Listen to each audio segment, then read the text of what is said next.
Hey everybody, today I want to make a video about herbs for menses for women, menopause and overall female hormonal health. So I started making this video because I was talking to my mum and I was just thinking, she was saying menopause can be a really hard time for women.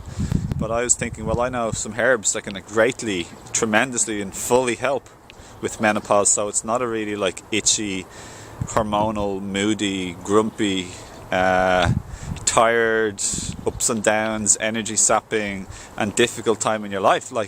Why spend 5 years of your life having an upsetting, difficult time? So if it was me, I'd try out some herbs, and some of the herbs that I try are time-old famous herbs such as angelica, also known as dangui, very famous Chinese herb, also known as women's ginseng. For more information, you can see everything I mentioned now, you can see below in the description box.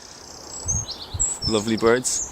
And I also do a special offer for 20% off first time subscribers, because this is actually, I sell these at my herb shop called higherselfherbs.com. So women's ginseng, aka angelica dangui, very famous strong blood cleanser and blood builder, also great for women's hormones, stabilizing, boosting, strengthening the female body. So that's one thing I definitely would be trying myself. Another thing I'd be trying would be white peony. White peony again, I think it's a liver cleanser, blood builder and blood cleanser, and again a hormone strengthener and regulator for women. So I tried those two for definite. And another one is like gusticum. It helps shift chi and blood stagnation, it helps blood to flow, it helps to cleanse, and again another very famous thing which is typically often used with white peony or angelica. So another fourth thing I would be definitely thinking about trying would be a product that not many people know of. It's called Fibrovera. Fibrovera is an enzyme and herb formula together. So the enzymes help break down anything that needs to be broken down, any congestion, any clots, any scar tissue, anything waste in the blood, fungi, candida, anything. Basically speaking, it helps break down and get rid of stuff that's not supposed to be there in the body, to be eliminated and cleanse and purify ourselves. So I do have an enzyme section to my shop also, which is brilliant. I highly recommend having a look at the enzyme section too. But this specific formula is really designed for women, and it also has female women herbs too, as the ones I was describing, to strengthen and support. So the two of them work very well together, to be honest. So I'd try any two or three of those. If I really felt adventurous, I'd even try out the four of them. And the fifth one I'd consider looking into is called asparagus root, which is also called shatavari in Ayurvedic medicine. It's amazing for women, their sexual and hormonal health and strength. It's great for menopause. All of these, by the way, are totally equally as good for menses and the women's time of the month. Totally and utterly will relieve stuff like cramps, hot flashes, mood and shifting and irritability, pain and discomfort. So the final herb I want to talk about last but not least, and possibly the best female herb, is actually something that comes from Peru. Grows in high altitude, very hardy, sturdy plant called maca.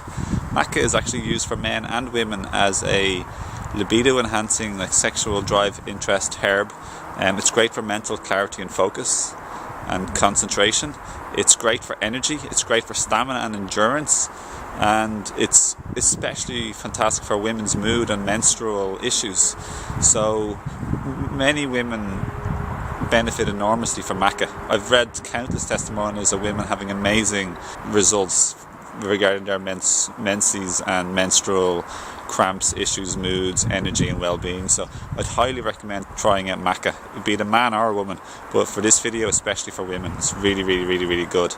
It's really good also for treating, helps depression, mood and stress also. So maca is definitely one of my favourite personal herbs. I love the smell of it, it tastes good, and the maca that I have at my store is a 10-to-1 concentrate. Usually if you're not using a concentrate, you might want to take enough to actually get the really good results, which a lot of people don't, which is maybe 2 or 3 tablespoons. But with this you only need a teaspoon because it's concentrated. It's also very good for your thyroid, so I'd highly recommend maca overall for everybody. I love maca. It's basically the tools you'd really want to be looking into if you're a female. That's what I would. If I was a female, I'd absolutely be taking these, as well as eating more raw foods. The power of raw and living foods helps to strengthen and cleanse. So yeah, there's some of the herbs and the enzyme also that I'd be thinking of taking. Boost and bolster myself and have a happier time in life. At the end of the day, we spend like thousands upon thousands in a year, let alone a lifetime. What's a little bit of money spent on self-investment and nurturing and improving our quality of life, our energy, our mood, our happiness? Have better relationships, less stress, less conflict, need less sleep, time in bed, and just go out there and enjoy your life, basically speaking. So I hope this video helped, and I hope you enjoyed the information, and feel welcome to check out the links below and subscribe, and I'll see you again in another video. Thank you for watching. Bye.